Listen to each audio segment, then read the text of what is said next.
Good morning, students. Welcome back our SST class. Previous video we are discuss land of the hot sand, Saudi Arabia. What is the location? Where is the location? इसकी location के बारे में discuss किया था. Now we are learn about land. इसकी भूमि कैसी होती है.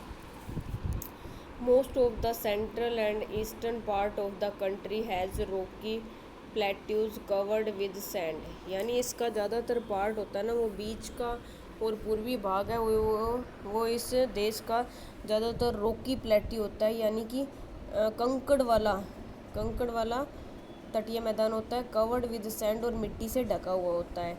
And desert in the northern part is known as Al Nafud. यानी इसका जो रेगिस्तान वाला जो उत्तरी भाग है उसको कहते हैं Al Nafud. And in the southern part और उसके दक्षिणी पार्ट को कहते हैं रब अल खाली. माउंटेन्स एंड प्लेन्स मैदानी और जो पहाड़ी भाग है वहाँ पे पश्चिम साइड में पाए जाते हैं इसके. There is a shortage of water as no river flows through the country. इस देश के अंदर मतलब पानी की बहुत ज़्यादा शॉर्टेज पाई जाती है क्योंकि यहाँ पर किसी प्रकार की कोई रिवर या नदी नहीं होती है. नेक्स्ट डिस्कस करते हैं जलवायु. क्लाइमेट इन जलवायु. Saudi Arabia is considered as one of the hottest place in the world. Saudi Arabia के अंदर जो है एक ऐसा देश है, वर्ल्ड संसार का एक ऐसा देश है जो सबसे ज़्यादा गर्म स्थान वाला पाया जाता है. It's climate remain extremely hot and dry. यहाँ की जलवायु जब बहुत ज़्यादा गर्म और सूखी होती है.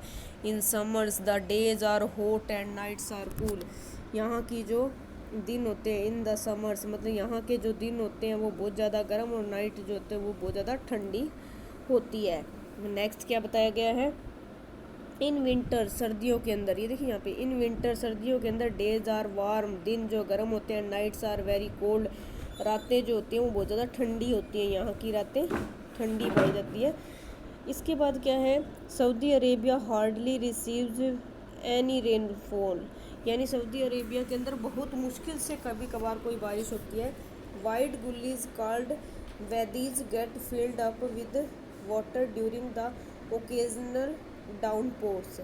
यहाँ पे क्या है गुल्लीज जिनको क्या कहा जाता है घाटी वैदीज कहा जाता है वो get filled up with water पानी से भरी रहती है. During the occasional downpours. Occasional कभी कभार जब नीचे आना होता है तो नीचे जब पानी खिसकता है तो उस वजह से पानी से भर सकती है. Strong dusty winds blow here. यहाँ पे सारा दिन मिट्टी वाली हवाएं चलती रहती हैं. They carry sand. वो मिट्टी को उठाकर from one place to other एक स्थान से दूसरे स्थान पर ले जाती है. Forming hills of sand known as sand dunes. इस तरह से जो हील्स होती है पहाड़ियाँ होती हैं वो एक तरह से क्या बना देती है रेत के टीले बना लेती हैं. नेक्स्ट आता है वेजिटेशन. वेजिटेशन का मतलब होता है वनस्पतियाँ. The arid climate and little rainfall makes the soil of Saudi Arabia infertile. यानी कि यहाँ की जलवायु शुष्क होने की वजह से और बारिश कम होने की वजह से सऊदी अरेबिया की मिट्टी क्या हो जाती है कम उपजाऊ पाई जाती है. वहाँ पे उपजाऊ मिट्टी नहीं होती है. आगे therefore vegetation is scanty here. लेकिन फिर भी यहाँ पर थोड़ी बहुत वेजिटेशन या वनस्पति पाई जाती है जैसे कि cactus date palm acacias and tamarisks are the most common plants found in this region. यहाँ पे क्या क्या है कैक्टस पाया जाता है, खजूर होता है, बबूल के पेड़ होते हैं और यहाँ पे होता है झाऊ का पेड़ जिसको बोलते हैं रिस्क जो बहुत ज़्यादा यहाँ पे फेमस होता है और बहुत ज़्यादा पाया जाता है. इस क्षेत्र में ये बहुत ज़्यादा पाया जाता है. सम फ्रूट यहाँ के जो फ्रूट के ट्री हैं are also grown around the wadi जो कि घाटी में ही उगते हैं या पनपते हैं.